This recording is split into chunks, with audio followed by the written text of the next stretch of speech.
this has not been great. As I'm sure you know, the Supreme Court just gave a sweeping ruling that says the president is immune when it comes to official acts and created this very vague understanding of what immunity means that's going to be thrown down to the lower courts, which means that Donald Trump is not going to be prosecuted this year for the January 6th case. That is for sure. There's a lot of doom and gloom happening online. I've actually been involved with it myself. But here's what I want to say. They want us to be defeated. They want us to be hopeless. They want us to feel like we cannot win. But that's not true. We can win. Not only can we win, they have just given us a huge gift. America was founded on the idea of "fuck you" energy. What I mean by that? It means that if you're telling me what to do, fuck you. And I guarantee you, when Americans find out what this court just did, there is going to be a huge reaction politically, and my hope is at the ballot box. So I'm going to counter and say, instead of getting upset, let's get organized. Instead of getting scared, let's get smart.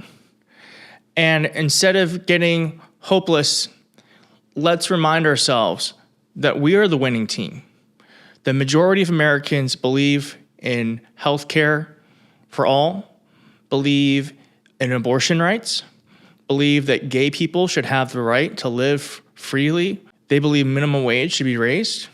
They believe corporations have too much power. And they believe that elections should be free and fair. And they also believe the Supreme Court sucks. They hate the Supreme Court. So I want to pivot everyone. Okay, be upset today, be upset tomorrow. But what day will it be then? On Wednesday, let's get smart and let's get strategic. Because we can win. We can win. And I think we're not just running against Donald Trump. We're running against the Supreme Court. So I'm saying we don't have to put up with it. They all serve us for now.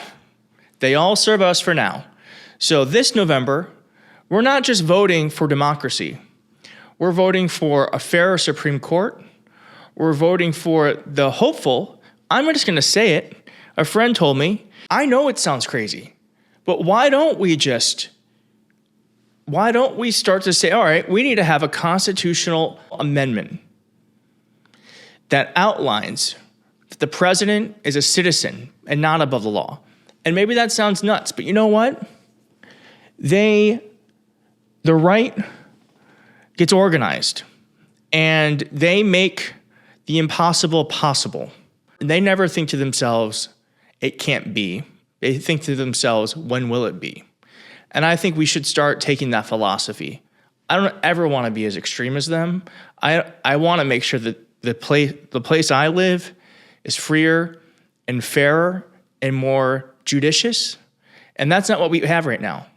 So let's not fall into despair because Americans want what we want. We just have to let them know that they can have it. And it's not through sitting on the couch, and it's not through voting for a Republican or a third-party candidate. The only way we can keep America the way that we've always known it, or at least prevent it from sliding into the place that it's heading now, is by getting smart and strategic. I don't know what's wrong with you young people. You think you just fell out of a coconut tree?